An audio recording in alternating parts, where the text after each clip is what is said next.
Welcome back to the channel. My name is Brad, and today is it time to get serious about SOXY and BIGY. That is the discussion. If that's what you're looking for, stick around.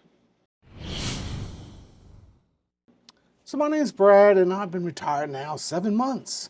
I've been watching SOXY and BIGY just to say, is this something that I would be interested in?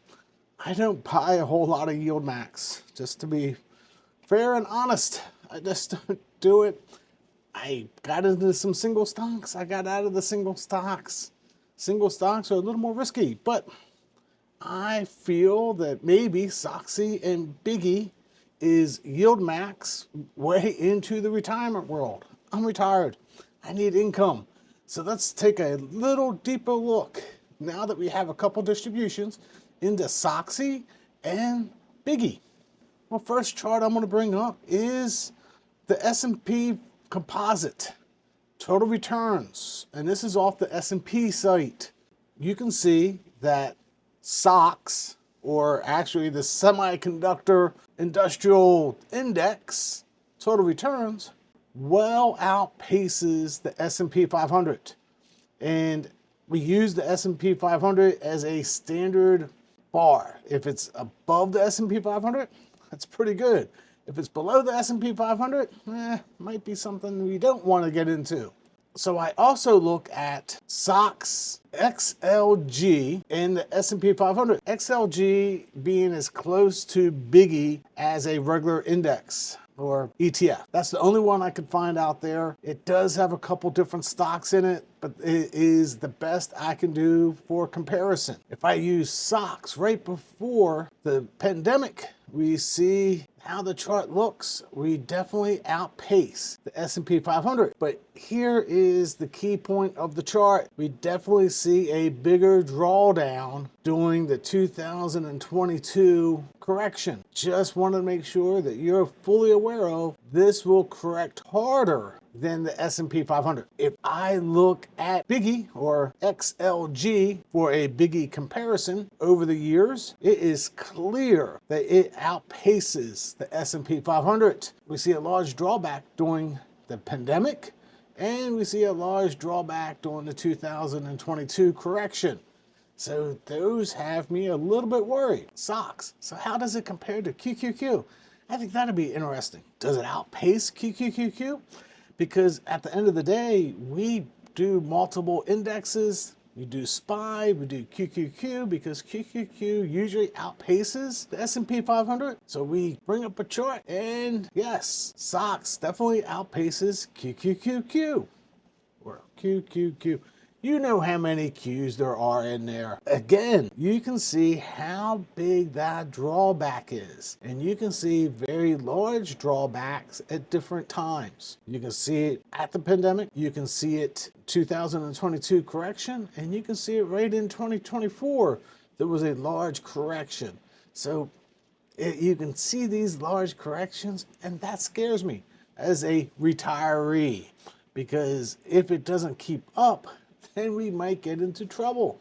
And that is one of those things with cover calls. It goes up and it goes down. We get capped on the top side. So let's look at how they've done so far. SOX against SOXY. Price return. You're noticing that SOXY is really doing a mirror of SOX, which is both currently outpacing the S&P 500. Now, I didn't actually go get today's data. This was last week's data.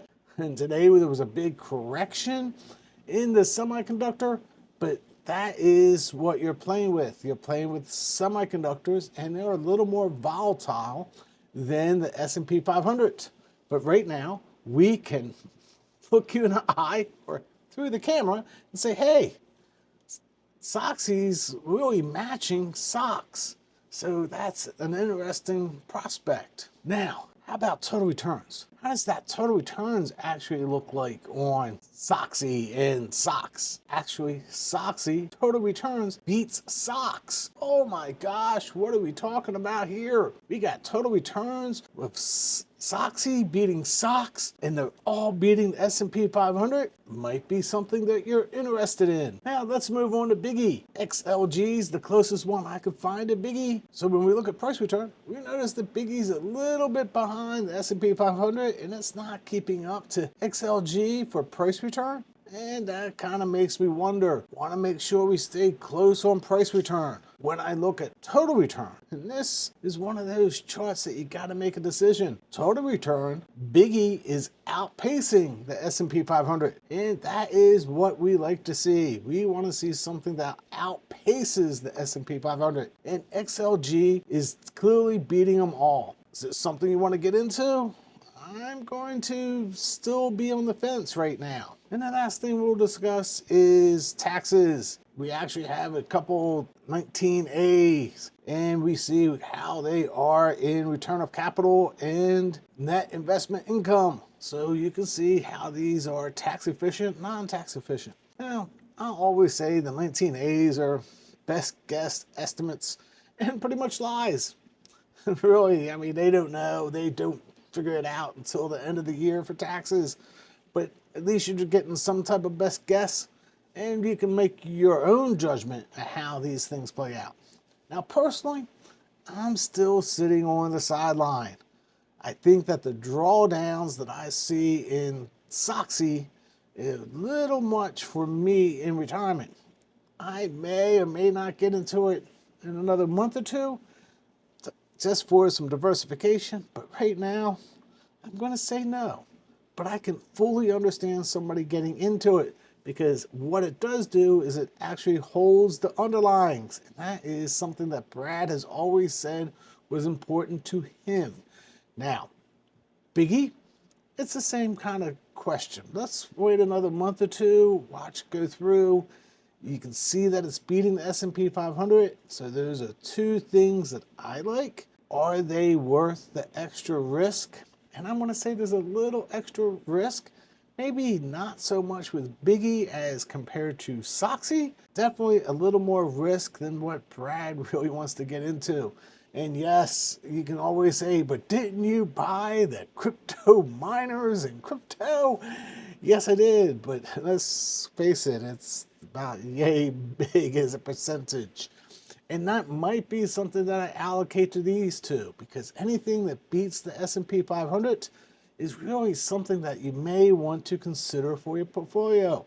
And if I did move into it, not saying that I will, but in the future if I do, it will be a very small percentage of my total portfolio. I still believe in the indexes and index investing, and doing those through NEOS and maybe GPIX and GPIQ, as those two seem to be the other two that leads the way. And that's my personal opinion. Anyway, until next time, God bless.